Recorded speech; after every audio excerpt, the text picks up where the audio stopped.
দেখবেন আপনার ধানের শীষে স্লোগান দিচ্ছে, কিন্তু ভোট কিন্তু শাপলাকলিতেই দিবে ইনশাআল্লাহ। চাঁদাবাজদের প্রশ্রয় দিবে, চাঁদাবাজদের শেল্টার দিবে। বিএনপি আর ওই অবস্থানে নাই। বিএনপির অনেক মানুষ আছে, অনেক অনেক মানুষ আছে আমাকে ব্যক্তিগতভাবে পছন্দ করে, এবং আমি বিশ্বাস করি তারা ধানের শীষের রাজনীতি করলেও ভোটটা তারা শাপলাতে দিবে।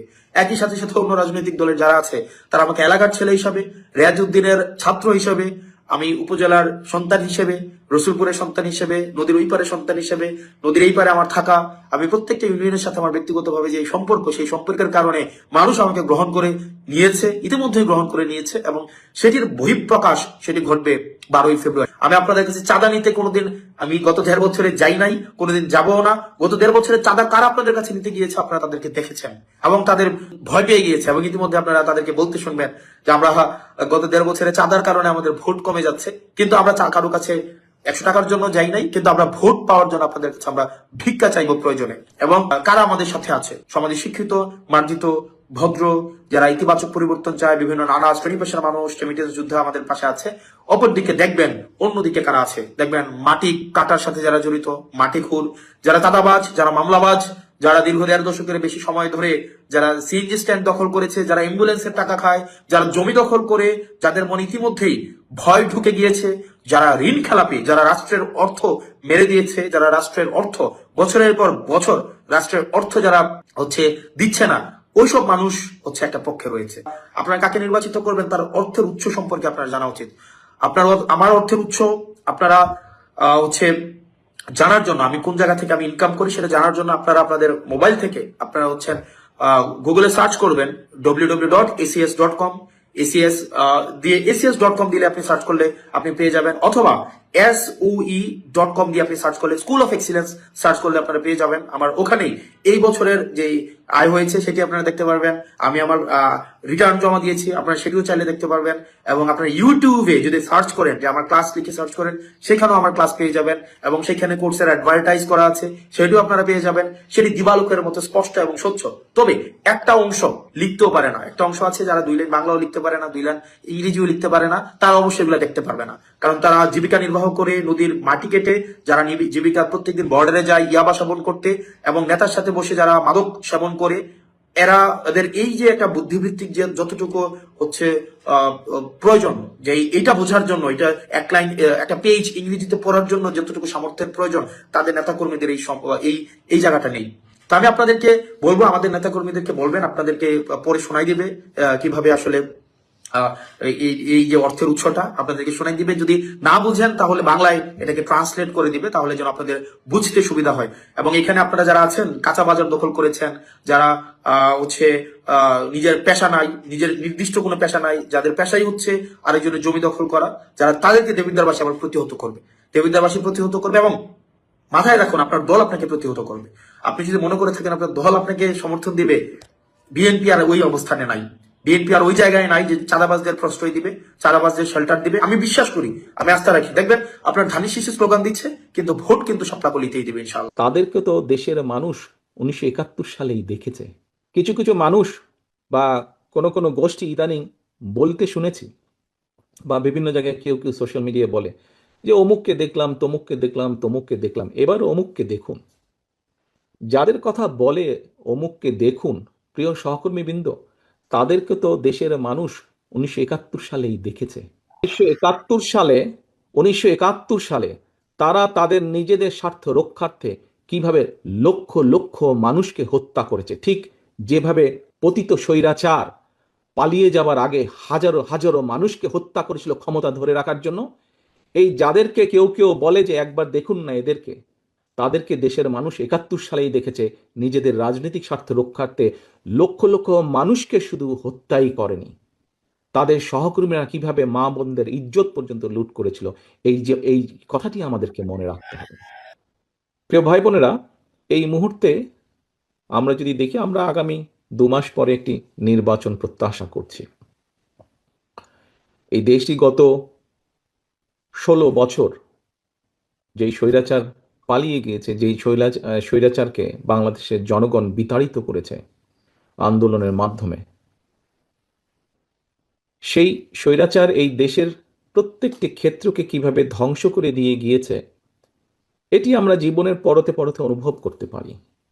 কিভাবে দেশের অর্থনৈতিক ব্যবস্থা ভেঙে দিয়ে গিয়েছে, কিভাবে দেশের আইন শৃঙ্খলা ভেঙে দিয়ে গিয়েছে, কিভাবে দেশের শিক্ষা ব্যবস্থাকে ধ্বংস করে দিয়ে গিয়েছে, কিভাবে দেশের স্বাস্থ্য ব্যবস্থাকে ধ্বংস করে দিয়ে গেছে, কিভাবে দেশের প্রাকৃতিক অবস্থাগুলোকে, নদী নালা খাল বিল বন জঙ্গলকে ধ্বংস করে দিয়ে গিয়েছে, কিভাবে দেশের কৃষি, যেটাই বলি না কেন সব কিছুকে যেভাবে ধ্বংস করে দিয়ে গিয়েছে, এর ভুক্তভোগী কিন্তু এই দেশের মানুষ। এখন একটি রাজনৈতিক দল হিসাবে এবং এই মুহূর্ত পর্যন্ত আত্মবিশ্বাসের সঙ্গে আমরা বলতে পারি বাংলাদেশের জনপ্রিয় রাজনৈতিক দল হিসাবে বিএনপির দায়িত্ব হচ্ছে দেশকে সঠিকভাবে পরিচালনা করা। দেশের মানুষ যখন বিএনপিকে দেশের দায়িত্ব পরিচালনার দায়িত্ব দেবে, প্রিয় ভাই বোনেরা, যেদিন স্বৈরাচার পালিয়ে যায় আমাকে মহাসচিব সাহেব তখন ফোন করলেন, ফোন করে বললেন যে জাতীয় সরকার গঠিত করলে ভালো হয় কিনা, অথবা আমরা জাতীয় সরকারে যাব কিনা। তখন বিভিন্ন রকম একটা হেফাজত কন্ডিশন। আমি তখন বলেছিলাম যে আমরা জনগণের রায় মাথা পেতে নেব, আমরা জনগণের কাছে যাব, আমরা জনগণ যে সিদ্ধান্ত দিবে তাই আমরা মাথা পেতে নেব। কাজেই আমি সেই মুহূর্তে মনে করেছিলাম যে জাতীয় সরকারে আমরা যাব না, আমাদের লক্ষ্য আমাদের উদ্দেশ্য সব কিছু নিয়ে আমরা জনগণের সামনে দাঁড়াবো। আমরা স্লোগানে বলি যে জনগণই আমাদের সকল ক্ষমতার, রাজনৈতিক ক্ষমতার উৎস। কাজে জনগণই যদি আমাদের রাজনৈতিক ক্ষমতার উৎস হয়ে থাকে, তাহলে কেন আমরা জনগণের সামনে গিয়ে দাঁড়াবো না? আমাদের লক্ষ্য বলবো দেশকে নিয়ে, জনগণকে নিয়ে, আমাদের উদ্দেশ্য বলবো দেশকে নিয়ে, জনগণকে নিয়ে, এবং জনগণ যে সিদ্ধান্ত দেবে আমরা মাথা পেতে সেই সিদ্ধান্ত নিব। প্রিয় ভাই বোনেরা, তোমাদের নিশ্চয়ই মনে আছে আজকে থেকে প্রায় 3 বছর আগে বাংলাদেশে তখনও স্বৈরাচার বিপুল দাপটে এই দেশকে, দেশের মানুষের বাক স্বাধীনতার গলা টিপে রেখেছে, দেশের মানুষের রাজনৈতিক অধিকারের গলা টিপে রেখেছে। কিন্তু সেই রক্তচক্ষুকে উপেক্ষা করে আমরা দেশের মানুষের সামনে সংস্কার প্রস্তাব দিয়েছিলাম, যেটি 31 দফা হিসাবে পরিচিত সকলের কাছে, তাই নয়? মনে আছে নিশ্চয়ই তোমাদের। এই 31 দফার মধ্যে তোমরা এই 31 দফা মানুষের কাছে নিয়ে গিয়েছ। আজকে আমরা 31 দফার ভেতর থেকে বিভিন্ন শ্রেণীর মানুষের কিভাবে আমরা ভাগ্যের পরিবর্তন ঘটাতে পারি, সংক্ষেপে তোমাদের সামনে আজকে 8টি সাবজেক্ট উপস্থাপন করা হয়েছে। এর মধ্যে আছে, এখানে এক বোন বলেছে, আহ, সে ক্ষুদ্র জনগোষ্ঠীর প্রতিনিধিত্ব হিসেবে বলেছে, তার প্রশ্নটি অন্যরকম ছিল। অন্য অনেকেই বলেছে, শিক্ষা নিয়ে বলেছে, অনেক কিছু নিয়ে বলেছে। দেখো, বাংলাদেশ যখন 1971 সালে স্বাধীন হয়, সেই স্বাধীনতা যুদ্ধে লক্ষ লক্ষ মানুষ যুদ্ধ করেছে, লক্ষ লক্ষ মানুষ প্রাণ দিয়েছে যুদ্ধে। অর্থাৎ দেশটি স্বাধীন করার জন্য কিন্তু লক্ষ লক্ষ মানুষকে এক কাতারে এসে দাঁড়াতে হয়েছে। আজকে আমরা দেশ গড়ার পরিকল্পনা, এই কাজটি যদি আমাদেরকে সফল করতে হয়, সারাদিন যে সকল বিষয় নিয়ে তোমরা আলোচনা করলে, এই কাজগুলোকে নিয়ে যদি আমাদের সফল করতে হয়, অর্থাৎ দেশকে যদি সামনে নিয়ে যেতে হয়, মানুষকে যদি তার অবস্থান পরিবর্তন করে ভালো অবস্থানে নিতে হয়, তাহলে আমাদের সকলকে কাঁধে কাঁধ মিলিয়ে কাজ করতে হবে। আমি গত 5ই আগস্টের পর থেকে আমি গত প্রায় 1 বছরের বেশি সময় ধরে বলে আসছি যে আমাদের সামনের সময়গুলো কিন্তু খুব ভালো নয়। সামনে অনেক কঠিন সময়ে অপেক্ষা করছে আমাদের জন্য। বিভিন্নভাবে বিভিন্ন রকম ষড়যন্ত্র বিভিন্ন জায়গায় হচ্ছে। এই ষড়যন্ত্র রুখে দিতে পারে এই দেশের জনগণ, এবং এই ষড়যন্ত্র জনগণকে নিয়ে সাথে রুখে দিতে পারে বিএনপি, বাংলাদেশ জাতীয়তাবাদী দল। এই ষড়যন্ত্র এই ষড়যন্ত্র রুখে দেবার একমাত্র উপায় হচ্ছে গণতন্ত্র, গণতন্ত্র এবং গণতন্ত্র। আমরা যদি গণতন্ত্রকে প্রতিষ্ঠিত করতে পারি, যে কোনো মূল্যে জনগণের মতামতকে প্রতিষ্ঠিত করতে পারি, তাহলে অবশ্যই অনেক ষড়যন্ত্রকে আমরা রুখে দিতে পারবো। কিন্তু ষড়যন্ত্রকে রুখে দিতে পারলেও তারপরেও কিন্তু সামনে অনেক কঠিন সময়। একটু আগেই আমি বলেছি, এবং তোমরা নিজেরাও জানো, তোমরা আজকে ছাত্র দলের প্রতিনিধি হিসাবে এখানে প্রত্যেকে উপস্থিত আছো, ছাত্র হিসাবে তোমাদের নিজেদের ধারণা আছে, প্রত্যেকটি ক্ষেত্রে একটি অরাজকতা বিরাজ করছে। কাজে আমরা এখানে আজকে অর্থনীতি নিয়ে আলাপ করেছি, আমরা এখানে তরুণ যে সমাজ, কয়েকজন তোমরা প্রশ্ন করেছো, তরুণ যে সমাজ, তাদের সামনে সবচেয়ে বড় যেই সমস্যাটি তাদের কর্মসংস্থানের বিষয়, এই কর্মসংস্থানের বিষয় নিয়ে আমরা আজকে এখানে আলাপ করেছি।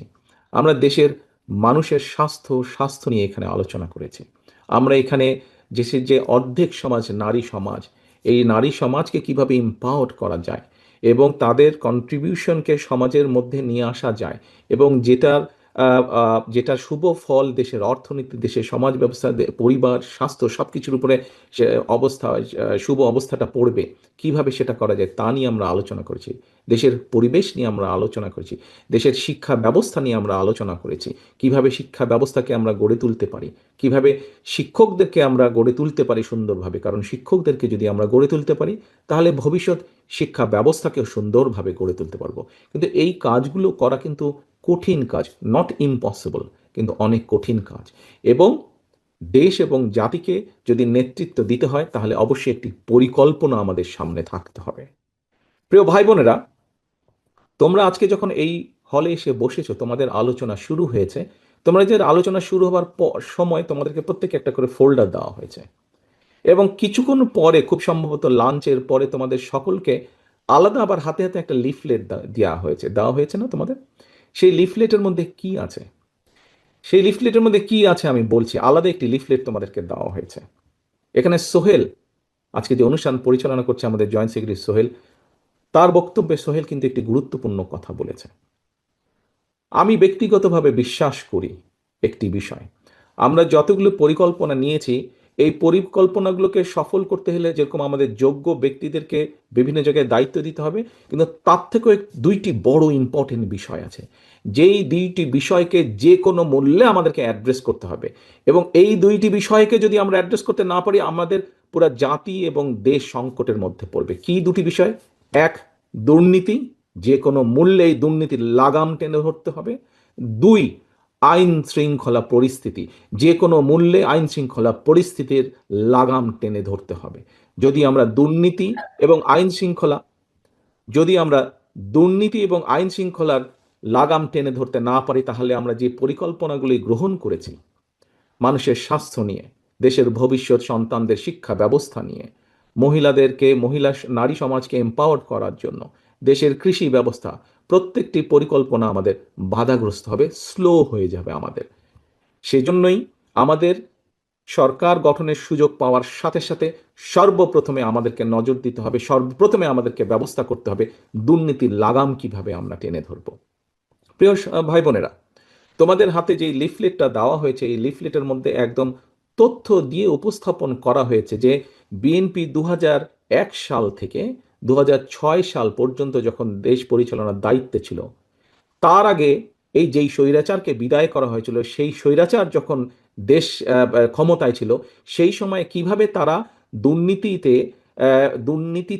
ছেয়ে ফেলেছিল দেশকে, এবং 2001 সালে দায়িত্ব পাওয়ার পরে কিভাবে খালেদা জিয়ার সরকার ধীরে ধীরে ধীরে ধীরে দুর্নীতির অবস্থার উন্নতি ঘটিয়েছিল, দুর্নীতি থেকে ধীরে ধীরে কিভাবে দেশকে বের করে নিয়েছিল। একটি আন্তর্জাতিক সংস্থার যে অ্যানালাইসিস, সেই অ্যানালাইসিস একদম পুরা সুন্দরভাবে তোমাদের সামনে তুলে ধরা হয়েছে সেই লিফলেটটার মধ্যে। কাজেই আমরা দৃঢ়ভাবে, অত্যন্ত আত্মবিশ্বাসের সঙ্গে বলতে পারি, এই বাংলাদেশে যদি দুর্নীতির লাগাম টেনে ধরতে পারে, তাহলে একমাত্র বাংলাদেশ জাতীয়তাবাদী দলই পক্ষেই সেটা সম্ভব। সেইটি করা সম্ভব একমাত্র, কারণ আমরা অতীতে করেছি, আমরা ইনশাল্লাহ ভবিষ্যতে দেশের মানুষ ভবিষ্যতে ইনশাল্লাহ আমরা সেই কাজটি করিয়ে দেখাতে পারবো। প্রিয় সহকর্মীবৃন্দ, কেউ কেউ বলে থাকে স্বৈরাচার যেভাবে বিএনপি সম্পর্কে, এই যে স্বৈরাচার, পলাতক যে স্বৈরাচার, তারা বিএনপির সম্পর্কে যেসব মিথ্যা প্রপাগান্ডা ছড়াতো, আমরা ইদানিং লক্ষ্য করছি কিছু কিছু ব্যক্তি বা দল ঠিক একই সুরে গান গাইছে বা একই সুরে কতগুলো কথা বলার চেষ্টা করছে। এখন প্রশ্ন হচ্ছে, তাদেরও তো দুইজন ব্যক্তি আমাদের সাথে সেই সময় সরকারে ছিল। এই দুজন ব্যক্তি পৃথিবীতে আর নেই।